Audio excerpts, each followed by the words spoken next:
नमस्कार, जोहार। आप देख रहे मेरे साथ कोयलांचल संवाद। आज सदन की कार्रवाई दिन भर चली और कई मुद्दों पर बहस हुई। आपने सुबह देखा था कि किस तरह से तमाम मुद्दों को लेकर के हम आपके बीच में रखने का काम किए थे और उसे आपने बाखूबी देखा भी और सुना भी। तो आज दिन भर कार्रवाई चली, क्या क्या हुआ दिन भर, हम तमाम अपडेट के साथ एक बार फिर से आपके बीच में हाजिर हैं।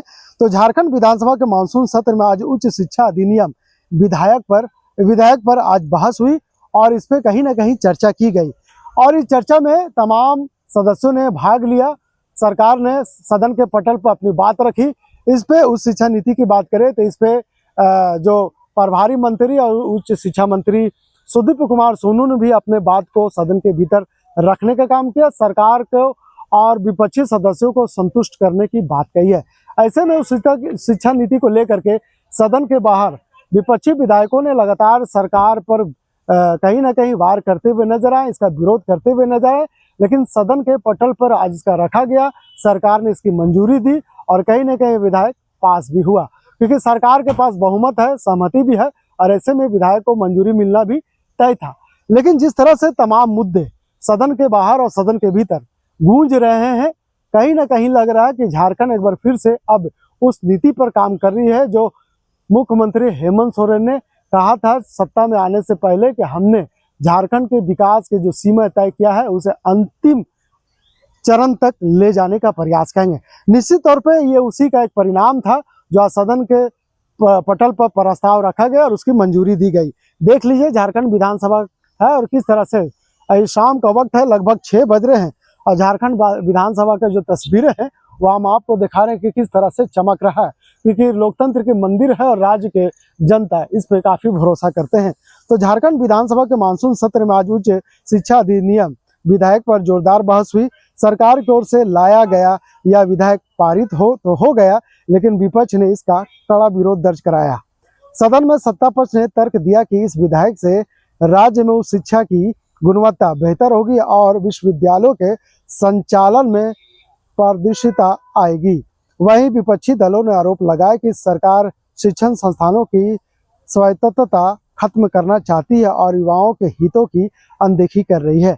ऐसे में एक सवाल है कि जिस तरह से सरकार शिक्षा नीति पर काम करना चाहती है, जिस तरह से सरकार शिक्षा नीति को बेहतर करना चाहती है, जिस तरह से सरकार शिक्षा नीति को लेकर के चलना चाहती है, उसमें कहीं ना कहीं राज्य के छात्रों के लिए, राज्य के अभिभावकों के लिए एक बड़ा कदम है।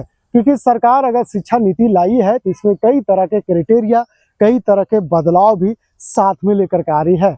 इस पूरे मामले पर अगर हम बात करें तो संसदीय कार्य मंत्री और उच्च शिक्षा मंत्री सुदीप कुमार सोनू ने साफ शब्दों में कहा कि इसके लिए 4 कैटेगरी रखे गए हैं। पहले तो जो व्यवसायीकरण, जो कोचिंग सेंटर है, उसके 4 ऐसे नियम है, कार्ड बनाए जाएंगे कि छात्र कहाँ पढ़ रहे हैं, उसका सारा डाटा सरकार के पास होगा। कितने स्टूडेंट हैं इस कोचिंग सेंटर में, उसका भी डाटा सरकार के पास होगा। कौन जो ट्यूटोरियल है जो जहां पढ़ा रहे हैं, एक संस्था में पढ़ा रहे हैं कि 2-3 में पढ़ा रहे हैं, इसका भी डाटा सरकार के पास होगा। और अगर बीच में कोई छात्र इसको हटना चाहते हैं तो उसका क्या क्राइटेरिया है पैसा रिटर्निंग का, इसका भी सरकार पहले प्रपोजल ले रही है। यानी तमाम तरीका से सेफ जोन में अब राज्य के छात्र शिक्षा का ग्रहण करते हुए नजर आएंगे, इसलिए सरकार ने शिक्षा नीति को बदलाव किया है। दूसरा जो उच्च शिक्षा नीति में आया है कि कहीं ना कहीं जिस तरह से गुजरात का अगर बात करें, सदन के भीतर जो मंत्री थे, प्रभारी मंत्री, उन्होंने गुजरात का हवाला दिया कि गुजरात में उच्च शिक्षा विधेयक जो पास हुई थी वहां पर भी वो नियम रखे गए हैं, उसका पेपर प्रस्ताव लाया गया और पटल के सदन के पटल पर बताया गया, दिखाया गया, उसके पेपर भी विधानसभा अध्यक्ष रविंद्र नाथ को दी गई। अगर विपक्ष नहीं मानते हैं तो फिर गुजरात को ना माने।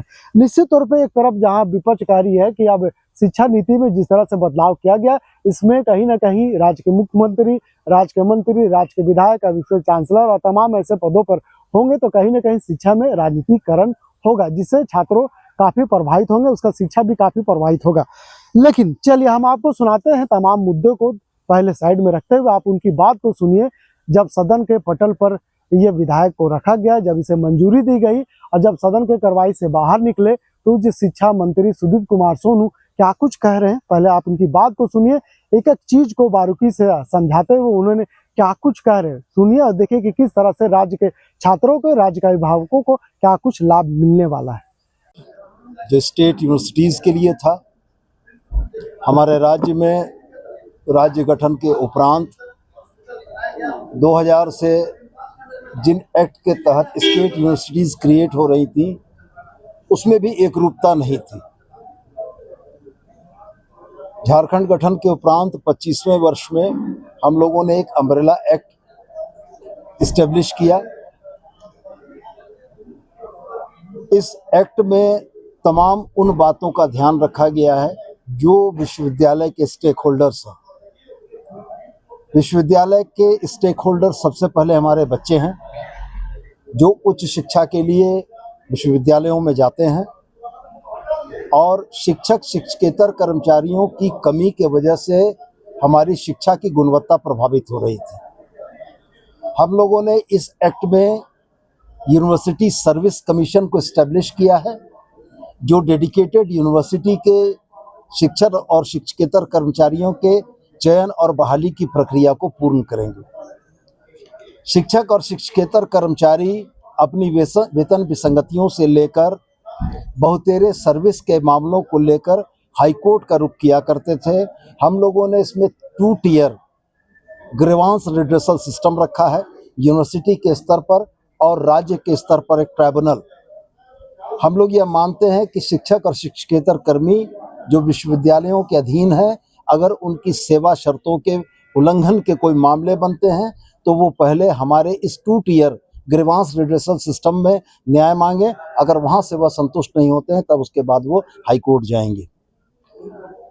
और महत्वपूर्ण बात इसमें इस बात की रही कि जो पद स्वीकृति के उपरांत भी नहीं भरे जा रहे थे, उन बैकलॉग को हम लोग आने वाले बहुत कम समय के अंदर में भरेंगे।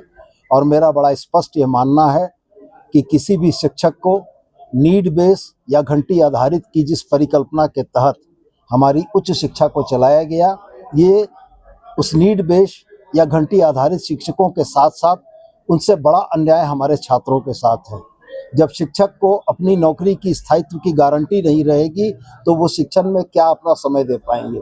हम लोग स्थायी और पक्की नौकरियों के माध्यम से उन शिक्षकेतर शिक्षकों की बहाली करना चाहते हैं कि जिससे वो यूनिवर्सिटी में आके लंबे समय की एक स्थायी नौकरी के साथ हमारे बच्चों को गुणवत्तापूर्ण शिक्षा दें।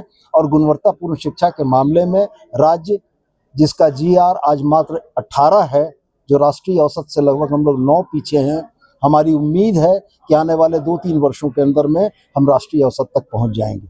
निजी कोचिंग को लेकर के भी एक विधेयक लाए।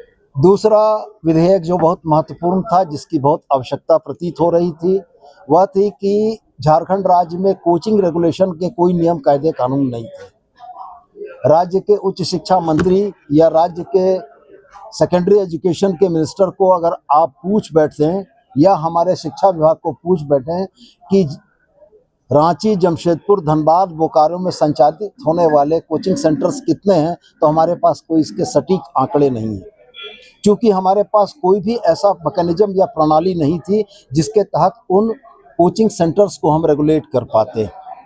सरकार ने इस कोचिंग सेंटर रेगुलेशन एक्ट के तहत बहुत सारी चीज़ों को नियमित करने का प्रयास किया है। सबसे पहले कोचिंग सेंटर्स के लिए हम लोग एक आईडी क्रिएट कर रहे हैं, जो CCR आईडी होगा, जो कोचिंग सेंटर की आईडी होगी।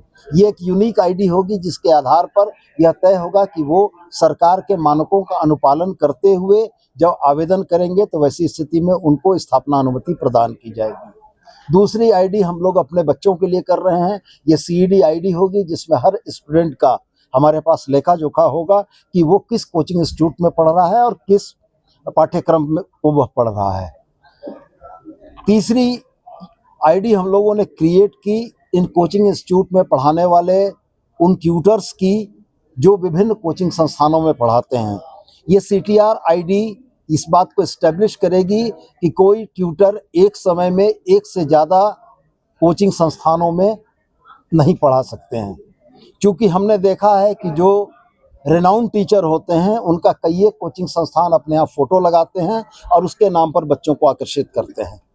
चौथी एक आईडी हम लोगों ने और क्रिएट की कि जिन संस्थानों के पास 1000 से ज़्यादा बच्चे होंगे, उनको अपने संस्थानों में बच्चों के मानसिक स्वास्थ्य की देखभाल के लिए एक मनोचिकित्सक रखना होगा। यह हम लोगों ने इसको क्रिएट किया CMC-ID। यह निश्चित रूप से है कि CMC-ID के माध्यम से उन बच्चों के मानसिक स्वास्थ्य का ध्यान प्रशिक्षित डॉक्टर रखेंगे, और हम ये नहीं चाहते हैं कि कोटा जैसी घटनाएं हमारे राज्य में दोहराई जाएं।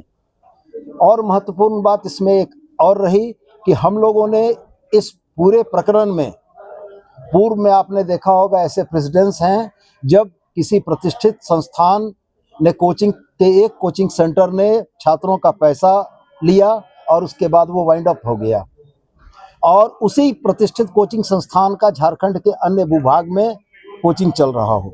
इस बिल में हम लोगों ने फ्रेंचाइजी और फ्रेंचाइजर, जो फ्रेंचाइजी लेंगे और जो फ्रेंचाइजर फ्रेंचाइजी देंगे, उन दोनों को समान रूप से लायबल रखा है। अगर कोई संस्थान की जमशेदपुर की यूनिट छात्रों के साथ गलत करते हुए पाई जाती है तो झारखंड के भूभाग में उनके चल रहे तमाम संस्थानों को हम लोग बंद कर देंगे। तीसरी बात, वाइंड अप पॉलिसी का हम लोगों ने इसमें प्रावधान किया है। हर कोचिंग संस्थान को अपने आधिकारिक वेबसाइट पोर्टल पर यह बताना होगा कि पाठ्यक्रमों की फीस क्या होगी। किसी कारणवश कोई छात्र अगर उस पाठ्यक्रम से बाहर होना चाहता है या संस्थान उस पाठ्यक्रम को बंद करना चाहता है तो वैसी स्थिति में फीस वापसी की परिस्थितियां क्या होंगी। कुल मिलाजुलाकर झारखंड के छात्रों को, उनके अभिभावकों को स्थायी सुरक्षा प्रदान करने के लिए यह कोचिंग सेंटर रेगुलेशन एक्ट लाया गया है, और मुझको लगता है कि इसके फलाफल बेहतर आएंगे। मंत्री जी, स्टेट यूनिवर्सिटी बिल को लेकर विपक्ष की आशंका है। रुक जाइए, तीसरा बिल झारखंड व्यावसायिक शिक्षा के विनिमयन का बिल था। आपने देखा है कि व्यावसायिक शिक्षा के तौर पर जो भी संस्थान हैं, गैर कृषि और गैर चिकित्सा को छोड़कर, उन संस्थानों की फीस में एक रूपता नहीं है। हर संस्थान अपने तरीके से अपने फीस का निर्धारण कर रहे हैं, और जहां पर कहीं न कहीं हमारे राज्य के बच्चों और अभिभावकों के साथ अन्याय हो रहा है। ऑनरेबल सुप्रीम कोर्ट के डायरेक्टिव पर ऑनरेबल हाई कोर्ट के चीफ जस्टिस के द्वारा इस फीस रेगुलेशन कमेटी का गठन होगा। तो आपने प्रभारी और उच्च शिक्षा मंत्री सुदीप कुमार सोनू की बातों को सुना। उन्होंने जिस तरह से ब्रीफ किया और ब्रीफ करने के बाद जो जनता को बताने और मीडिया को समझाने का काम किया, इससे साफ तौर पर एक बात समझ में आती है कि कहीं ना कहीं सरकार गंभीर है शिक्षा को लेकर के, सरकार गंभीर है छात्रों को लेकर के, सरकार गंभीर है छात्रों को भविष्य को लेकर के। निश्चित तौर पर एक बड़ा पैमाना तय कर रही है सरकार, और तमाम चीज़ों पर कहीं ना कहीं मोहर लगाते हुए नजर आ रही है। और यही हुआ कि जब सदन के पटल पर उस शिक्षा नीति का जब विधेयक लाया गया तो उसे मंजूरी दी गई। निश्चित तौर पर आज बड़ा दिन है, क्योंकि आज जिस तरह से पूरे सदन दिन भर चली और दिन भर सदन के तमाम सदस्यों ने अपने अपने बात को रखा, चाहे कटौती प्रस्ताव की बात करें, शून्य प्रस्ताव की बात करें, तमाम ऐसे जो विधायकों के जो सवाल थे सदन के पटल पर रखा। मंत्री और उसे विभागीय मंत्री ने उसका जवाब भी देने का काम किया। आज जिस तरह से सुबह हमने तस्वीर आपको दिखाई थी कि लगातार यहाँ पे जिस तरह से विपक्षों को जो हंगामा रहा, उसे लेकर के तमाम चीज़ें जो कहीं ना कहीं एक बात दर्शाता है कि विपक्ष जिस मुद्दे के साथ सदन के बाहर और सदन के भीतर जो राजनीति करना चाहती है, उससे कहीं ना कहीं सत्ता पक्ष आज उसका जवाब दे दिया। सदन के पटल पर जब ये प्रस्ताव रखा गया, इस पर विपक्ष भी हंगामा करते हुए तो नजर आए, लेकिन बहुमत अगर था तो सरकार इसे पास कर दी, और कहीं ना कहीं अब नीति और अब जो विधेयक जो पास हुआ है तो अब राज्य में लागू हो जाएगा। लेकिन तस्वीर साफ है, तस्वीर साफ ये है कि अब सरकार चाहती है कि राज्य का विकास हो, अब सरकार चाहती है कि यहाँ शिक्षा का विकास हो, अब सरकार चाहती है कि यहाँ के छात्रों का विकास हो, यहाँ का अभिभावक उस माहौल में अपने बच्चों का एजुकेशन कराए, शिक्षा कराए, जहाँ पे तमाम चीज़ की सिक्योरिटी उसे प्रदान की जाएगी। निश्चित तौर पे बड़ा दिन है, सरकार ने बड़े पहल की है। एक दिन बचा है सदन का, सदन की कार्रवाई 28 तारीख को फिर से शुरू होगी, जो अंतिम दिन है। उस दिन मुख्यमंत्री हेमंत सोरेन का अभिभाषण भी होगा, और उस दिन किसान निधि पर चर्चा होगी, क्योंकि सरकार ने आज चर्चा की है दो ऐसे चीज़ों पर कि किसान जिस तरह से त्राहिमाम कर रहे हैं, अधिक वर्षा हुई है, अधिक बारिश हुई है, इसके लेकर कोई सदन के पटल पर मुद्दे रखे गए हैं, और कहीं ना कहीं सदन गंभीर है इस मुद्दे पर चर्चा करने के लिए। 28 तारीख का दिन है जिसपे किसान पे चर्चा किया जा सकता है। तस्वीर आप देखिए, शाम का वक्त है, शाम का वक्त हम आपको तमाम चीज़ों से रूबरू करवा रहे हैं। तो विपक्ष ने इस विधायक को जल्दबाजी में लाया, ऐसा उनका कहना है। लेकिन हम कह सकते हैं कि फैसला करार देते हुए कहा कि छात्रों और शिक्षकों से पर्याप्त राय मशवरा किए जाने चाहिए, इसे तभी इसको सदन के पटल पर रखना चाहिए। बिना इसे राय मशवरा का पेश कर दिया गया। हालांकि लंबी बहस के बाद विधायक पर सरकार के पद से मुहर तो लग गई। अब देखना होगा कि इस कानून के लागू होने के बाद राज्य के उस शिक्षा ढांचे में कितना बदलाव देखने को मिलता है। ये एक बड़ा सवाल है जो हम आपको अपने इस खबर के माध्यम से दिखाने का प्रयास कर रहे हैं। दो चीज हम आपको दिखा रहे हैं। सदन की कार्यवाही शाम तक कोयलांचल संवाद ने आपको दिखाने और बताने का प्रयास कर रहे हैं। शाम को लगभग 6 बज रहे हैं और 6 बजे की तस्वीर हम आपको दिखा रहे हैं कि सदन के परिसर से किस तरह का यहाँ का माहौल है। देख लीजिए यहाँ का जो खूबसूरत जो नज़ारा है, साथ साथ हम वो आपको दिखा रहे हैं। साथ ही साथ हम आपको बताने का प्रयास करें कि जिस तरह से सरकार जो शिक्षा नीति लाई है, इससे क्या कुछ छात्रों को लाभ मिलेगा।